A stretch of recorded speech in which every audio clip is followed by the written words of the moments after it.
అందరికీ praise the lord. ఈరోజు దేవుడు మనకిచ్చినటువంటి వాక్య భాగము లేవియా కాండము 26వ అధ్యాయము 6వ వచనము.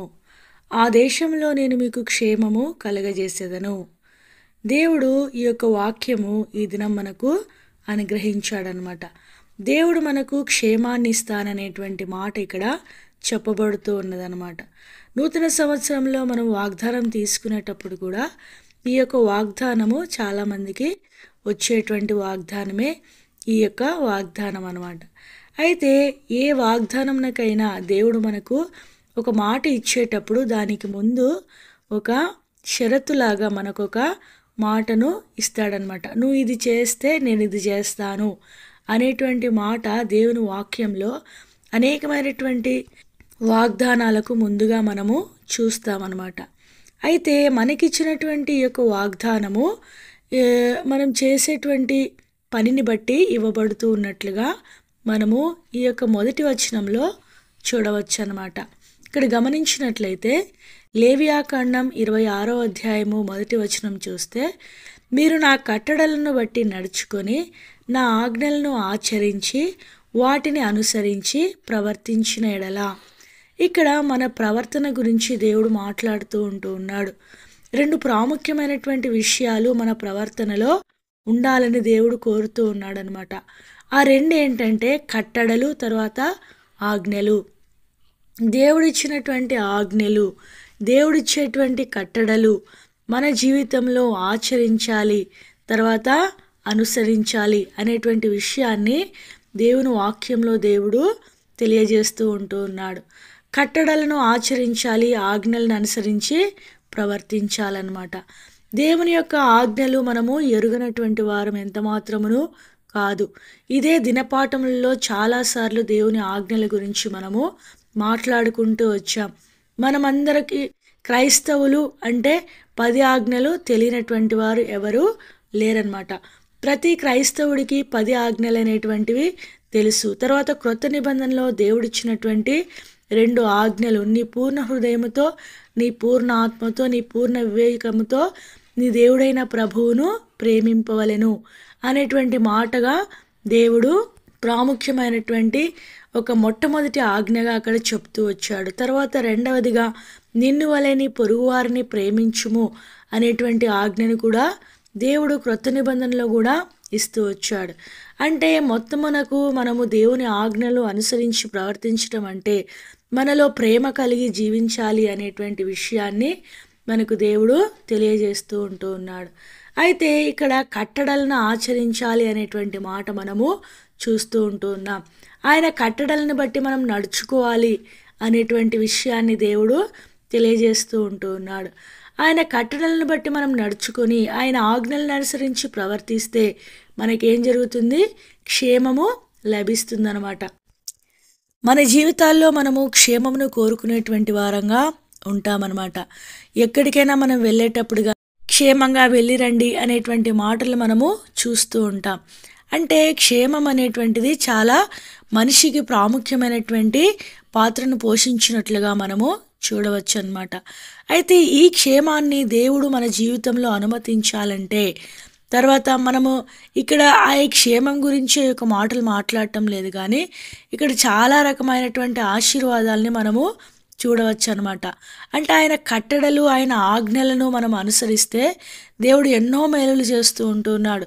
వర్షాకాలంలో వర్షం ఇస్తానంటున్నాడు, భూమి పంట ఇస్తుందంటున్నాడు, తర్వాత పొలంలో చెట్లు ఫలిస్తాయని చెప్తూ ఉన్నాడు. ద్రాక్ష పండ్ల కాలములకు మీ నూర్పు సాగుచుండును, అంటే ఎప్పుడూ మనం పొలం దున్నుతూనే ఉంటాము, తర్వాత పంట చేతికి వస్తూనే ఉంటుంది. తర్వాత మీరు తృప్తిగా భుజించి మీ దేశంలో నిర్భయముగా నివసించెదరు. మన జీవితంలో తృప్తి అనేది అనుభవిస్తాము అనేటువంటి విషయాన్ని దేవుని వాక్యంలో దేవుడు తెలియజేస్తూ ఉన్నాడు.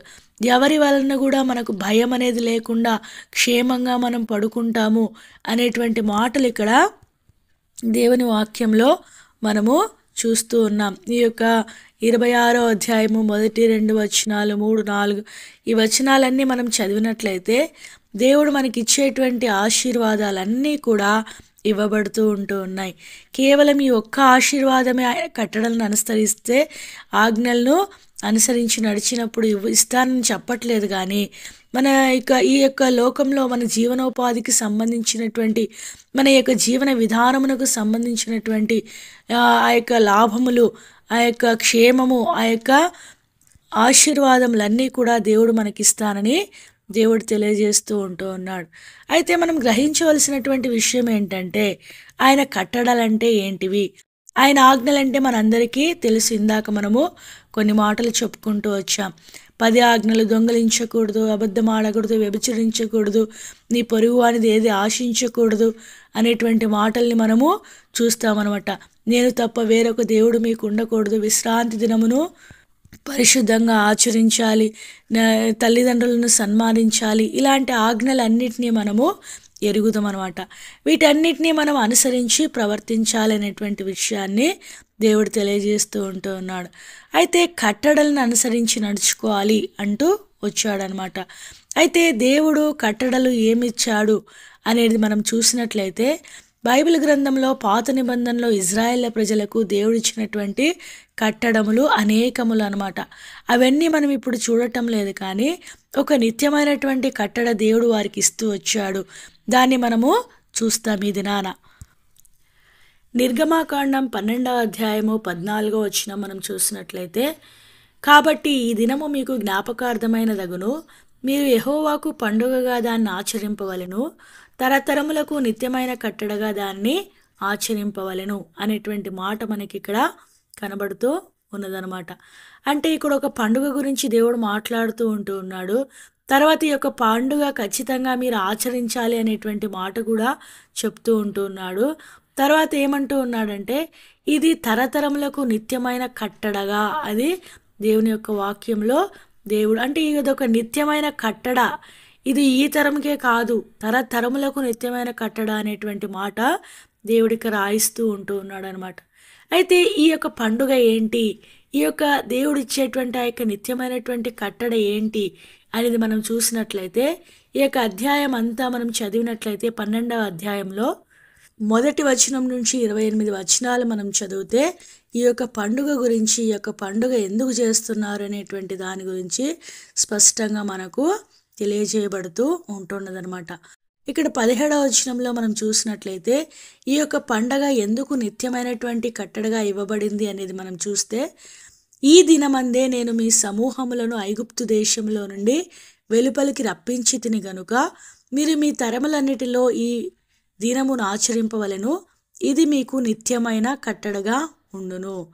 అంటే ఐగుప్తు దేశంలో నుండి ఇజ్రాయేల్ ప్రజలను బయటికి తీసుకుని వచ్చినటువంటి దినమే ఆ దినము.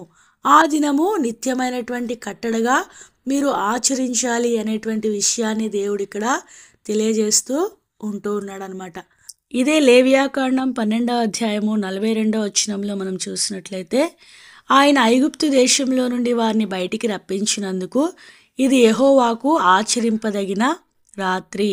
తర్వాత ఇదే మనం గమనించినట్లయితే 43వ వచనంలో, మరియు యెహోవా మోషే అహరోనులతో ఇట్లనెను, ఇది పస్కా పండుగను గూర్చిన కట్టడ. ఈ కట్టడ దేని గురించి దేవుడు మాట్లాడుతూ ఉంటూ ఉన్నాడంటే, పస్కా పండుగ. ఇక్కడ యెహోవాకు పండుగ ఆచరించాలి అనేటువంటి మాటను ఇందాక మనం 14వ వచనంలో చూసాము. అయితే ఎందుకు ఆచరించాలంటే, ఐగుప్తు దేశంలో నుండి దేవుడు వారిని బయటికి తీసుకుని వచ్చినటువంటి ఆ యొక్క దినము, ఆ దినము గనుక ఆ దినమును ఆచరించాలి అని సెలవిస్తూ వచ్చాడు. అయితే ఆ దినము ఏ దినము? పస్కా పండుగ దినముగా ఆచరించాలి అనేటువంటి విషయాన్ని దేవుడు తెలియజేస్తూ ఉంటూ ఉన్నాడు. నిజంగా ఈ యొక్క పస్కా పండుగ యొక్క ప్రాముఖ్యత ఏంటంటే, అక్కడ మనం గమనించినట్లయితే ఒక గొర్రెను కానీ ఏదైనా కోడెను కానీ తీసుకొని దాన్ని పస్కా పశువుగా వధించాలన్నమాట. వధించిన తర్వాత దాని యొక్క రక్తమును వారి యొక్క ద్వారబంధములకు వారు పైన, తర్వాత మన సైడ్లకి అలా పూసుకోవాలన్నమాట. ఆ యొక్క వాక్యాలన్నీ కూడా ఇక్కడ మనకు ఈ యొక్క అధ్యాయం అంతా చదివితే రాయబడి ఉంటూ ఉన్నాయన్నమాట. గమనించినట్లయితే 22వ వచనం చూడండి. మరియు హిస్సోపు కుంచె తీసుకొని పళ్ళెంలోనున్న రక్తములలో దాని ముంచి ద్వారబంధపు పైకమ్మికిని 2 నిలువు కమ్ములకును పళ్ళెంలోని రక్తమును తాకింపవలెను. ఇలా చేసినప్పుడు ఏం జరుగుతుందంటే సంహారకుడు అంటే మరణదూత అనేటువంటి ఆ యొక్క సంహారకుడు వారిని దాటి వెళ్ళిపోతాడు అనేటువంటి మాట ఇక్కడ మనకు కనబడుతూ ఉన్నదనమాట. అదే 23వ వచనంలో మనం చూసినట్లయితే యెహోవా ఐగుప్తీయులను హతం చేయుటకు దేశ సంచారం చేయుచు ద్వారబంధపు పైకమ్మి మీదను 2 నిలువు కమ్మి మీదను ఉన్న రక్తమును చూచి యెహోవా ఆ తలుపులు దాటిపోను, మేము హతము చేయుటకు మీ ఇండ్లలోనికి సంహారకుని చోరనీయడు. ఈ యొక్క రక్తం ఏం మనకి జ్ఞాపకం చూపిస్తుందంటే మరణం నుండి విముక్తిని చూపిస్తుందన్నమాట. ఈ యొక్క పండుగ మనకు ఒక నిత్యమైనటువంటి మరణం నుండి నిత్యమైనటువంటి జీవంలోనికి దేవుడు వారిని ప్రవేశపెట్టినట్లుగా, అందుకే ఆ దినంను పండుగగా ఆచరించమని దేవుడు వారికి తెలియజేస్తూ ఉంటూ ఉన్నాడనమాట. ఇంకా దీని గురించి మనం చూసినట్లయితే ఇదే పులియని రొట్టెల పండుగగా కూడా చెప్పబడుతూ ఉన్నదనమాట. పస్కా పండుగ అయిపోయిన మరుసటి దినమే పులియని రొట్టెల పండుగ ఆచరింపబడుతూ ఉంటుంది. అది ఒక 7 దినములు ఆచరించాలి అనేటువంటి విషయాన్ని కూడా దేవుడు ఇదే అధ్యాయంలో తెలియజేస్తూ ఉంటున్నాడు. ఇంకా లేవియాకాండం 23వ అధ్యాయము 1 నుంచి 6 వచనాలు 10 వచనాల వరకు చదివితే అక్కడ ఈ యొక్క పస్కా పండుగ గురించి, తర్వాత పులియని రొట్టెల పండుగ గురించి కూడా అక్కడ రాయబడుతూ వచ్చిందనమాట. అంటే ఇక్కడ మనం గమనించినట్లయితే ఆ ఇజ్రాయిళ్లకు ఇచ్చినటువంటి నిత్యమైనటువంటి కట్టడ పస్కా పండుగను, పులియని రొట్టెల పండుగను ఆచరించటం అయితే మనకే కట్టడ ఇచ్చాడు. ఇప్పుడు మనము నూతన నిబంధనలో ఉంటూ ఉన్నాం. యేసుక్రీస్తు ప్రభు యొక్క రక్తంలో మనము కడుగబడినటువంటి వారంగా ఉంటూ ఉన్నాం. క్రీస్తు పూర్వంలో మనం లేము, కానీ క్రీస్తు శకంలో మనము ఉంటూ ఉన్నాం. మరి అయితే మనకి ఇవ్వబడినటువంటి కట్టడ ఏమిటి అనేది మనము గమనించినట్లయితే 1 కొరింథీయులకు రాసిన పత్రిక 5వ అధ్యాయము 7వ వచనము 8వ వచనం మనం చూసినట్లయితే, మీరు పులిపిండి లేని వారు కనుక క్రొత్త ముద్ద ఊటకై ఆ పాతదైన పులిపిండిని తీసి పారవేయుడి. ఇంతేకాక క్రీస్తు అను మన పస్కా పశువు వధింపబడెను గనుక పాతదైన పులిపిండితోనైనను దుర్మార్గతయు దుష్టత్వము నన్ను పులిపిండితోనైనను కాకుండా నిష్కాపట్యమును సత్యము నన్ను పులియని రొట్టెతో పండుగ ఆచరింతము. ఇక్కడ మనకు ఒక కట్టడ ఇవ్వబడుతూ వచ్చిందనమాట. ఆ యొక్క ఆ దినాల్లో ఉన్నటువంటి వారికి మాత్రమే ఆ యొక్క పస్కా పండుగ ఇవ్వబడలేదు, కానీ మనకు నూతన నిబంధనలో ఉన్నటువంటి మనకు కూడా దేవుడు పులిపిండిని గురించినటువంటి విషయాలు, తర్వాత పస్కా పశువును గురించినటువంటి విషయాలు ఇక్కడ రాయిస్తూ వచ్చాడనమాట. ఇక్కడ మనం గమనించినట్లయితే మనము ఇప్పుడు ఏదో ఒక గొర్రెను తీసుకొని వచ్చి వధించి దాని యొక్క రక్తమును మనము పూసుకోవలసినటువంటి అవసరం లేదు. ఎందుకంటే క్రీస్తు అను మన పస్కా పశువు వధింపబడెను. మన కోసం ఒక్కసారే యేసుక్రీస్తు ప్రభువారు ఈ లోకానికి వచ్చి ఆయన శరీరధారిగా ఈ యొక్క 33.5 సంవత్సరాలు ఈ లోకంలో జీవించి ఆయనలో ఏ కపటము లేకుండా నా యందు పాపమున్నదని మీలో ఎవడు స్థాపించును అనేటువంటి సవాలుకరమైనటువంటి జీవితాన్ని జీవించి ఆయన మరణించాడు. మన కోసం ఆ యొక్క శిలువ మ్రాను మీద తన రక్తాన్నంతటినీ కార్చి మన కోసము ఒక పస్కా పశువుగా వధింపబడ్డాడు. గనుక మనం మళ్ళీ ఆ యొక్క పశువును వధించవలసినటువంటి అవసరము లేదు. పరిశుద్ధమైనటువంటి రక్తము ఆ దినాన మన కొరకు కార్చబడుతూ వచ్చింది. అయితే నీ జీవితంలో, నా జీవితంలో, మనందరి జీవితంలో మనం చేయవలసింది ఏంటంటే ఆ యొక్క రక్తమును పూసుకోవటమే. ఆ యొక్క రక్తమును మన హృదయం అనేటువంటి ద్వారబంధములకు, మనము నిలువు కమ్ములకు మనము పూసుకోవటం అనేది చాలా ప్రాముఖ్యమైనటువంటి విషయం అన్నమాట. ఆ యొక్క నిత్య నరకము, నిత్య ఉగ్రత అనేటువంటి ఆ యొక్క నిత్య నాశనమునకు తీసుకుని వెళ్ళేటువంటి ఆ యొక్క సంహారకుడైనటువంటి సైతాను చేతిలో నుండి మనము సంహరింపబడకుండా బయటికి రావాలంటే మనం ఏం చేయాలి? ఆ యొక్క రక్తాన్ని మనం ఆశ్రయిస్తూ ఉండాలి. ఆ యొక్క రక్తాన్ని మనము దినదినము ప్రోక్షించుకుంటూ ఉండాలన్నమాట. అదే మనం ఈ దినాల్లో చేయవలసినటువంటి పస్కా పండుగ అనమాట. ఆ దినాల్లో సంవత్సరానికి ఒకసారి పస్కా పండుగ ఉంటే మనకు దినదినము క్షణక్షణము పస్కా పండుగను ఆచరించవలసినటువంటి వారమై ఉంటూ ఉన్నాం. తర్వాత పులిపిండి లేని వారుగా మనం జీవించాలి అనేటువంటి విషయాన్ని దేవుడు ఇక్కడ తెలియజేస్తూ ఉంటూ ఉన్నాడు. పులిపిండి అంటే పులిసిపోయింది, అంటే పాతది అనమాట. నిన్న చేసినటువంటి అవిధేయత, నిన్న చేసినటువంటి పాపాన్ని తిరిగి మళ్ళీ ఈ రోజుకి అలాగే పెట్టుకోకూడదనమాట. దినదినము మనం ఏం చేస్తూ ఉండాలంటే ఆ యొక్క పాపమును మనం కడిగి వేసుకుంటూ ఉండాలి. దినదినము నూతనత్వంలోనికి రావాలన్నమాట. పాత పులిపిండిని తీసివేసి రోజు క్రొత్తగా ఒక పులిపిండిని మనము తయారు చేసుకుంటూ రావాలన్నమాట. పాత జీవితాన్ని మళ్ళీ మళ్ళీ చొరవ చేసుకుంటూ ఉన్నటువంటి మన యొక్క తలంపులు, ఊహలు, క్రియలు, మాటలు, వీటన్నిటిలో ఎక్కడైతే పులిపిండి కనబడుతుందో దాన్ని క్రీస్తు అనేటువంటి ఆ యొక్క పస్కా పశువు వధింపబడినటువంటి ఆ యొక్క రక్తంలో మనము దినదినము సరిచేసుకుంటూ ముందు కొనసాగాలని దేవుడు మనకు తెలియజేస్తూ ఉంటున్నాడు. అదే మనకు దేవుడు విధించినటువంటి పస్కా పండుగ, అదే మనకు దేవుడు విధించినటువంటి పులియని రొట్టెల పండగ, అదే మనకు దేవుడు విధించినటువంటి కట్టడగా మనము చూడవచ్చు అన్నమాట. గమనించినట్లయితే ఇంకా మనకి ఏం మాటలు తెలియజేయబడుతూ ఉంటూ ఉన్నాయన్నమాట. పాతదైన పులిపిండితోనైనను దుర్మార్గతయు దుష్టత్వము. ఇక్కడ రెండు విషయాలు మనకు కనబడుతూ ఉంటూ ఉన్నాయి. దుర్మార్గత, దుష్టత్వము, ఈ రెండు కూడా పులిపిండిలే అనేటువంటి విషయాన్ని దేవుడు వాక్యంలో దేవుడు తెలియజేస్తూ ఉంటూ ఉన్నాడు. మనలో దుర్మార్గత కానీ దుష్టత్వం కానీ కలిగి ఉంటే దాన్ని తీసివేసుకోవాలి అనేటువంటి విషయాన్ని దేవుడు తెలియజేస్తూ ఉంటున్నాడు. మరి పులియని రొట్టెలు అంటే, పులియని రొట్టెలు ఏది చూపిస్తుందంటే నిష్కాపట్యమును, సత్యమును. ఈ రెండు మనకు పులియని జీవితాన్ని చూపిస్తూ ఉంటూ ఉన్నాయన్నమాట.